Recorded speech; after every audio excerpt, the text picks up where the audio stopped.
یو وخت په یو ښایسته ځنګل کې یوه هوسۍ اوسېدله. هوسۍ په خپل ځان ډېره مینه وه او تل به یې په خپلو ښایسته ښکرونو فخر کاوه.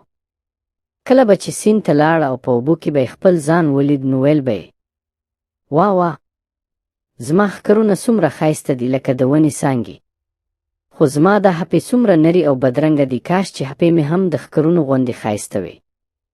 یوه ورځ په ځنګل کې ښکاریان راغلل او سپي یې په هوسۍ پسې خوشي کړل.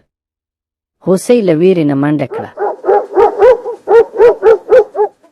د هغې هغو بدرنګه له نریو هپو دومره تیزه منډه ورته وخله چې سپي ترې ډېر وروسته پاتې شول. هوسۍ چې کله یوې ګڼې ځنګلي سیمې ته ورسېده نو د هغې ښایسته ښکرونه په یوه بوټي کې ونښاتل. هغې ډېر زور وکړ خو ښکرونه یې نه خلاصېدل. سپي ورو ورو رنګدي کېدل. هوسۍ په آخره لمحه کې ډېر زور وکړ او خپل ښکرونه یې له ازغونه راخلاص کړل او په خپلو نرو هپو یې بیا داسې منډه کړه چې ځان یې بچ کړ. کله چې هغه یو خوندي ځای ته ورسېده نو ساه یې واخیسته او له ځانه سره یې ویل: آف، زه څومره نادانه وم. په کومو ښکرونو چې ما فخر کاوه هغو نن زه نږدې مړه کړې وم او کومې هپې چې ما ته بدرنګه ښکارېدې هغو نن زما ژوند بچ کو.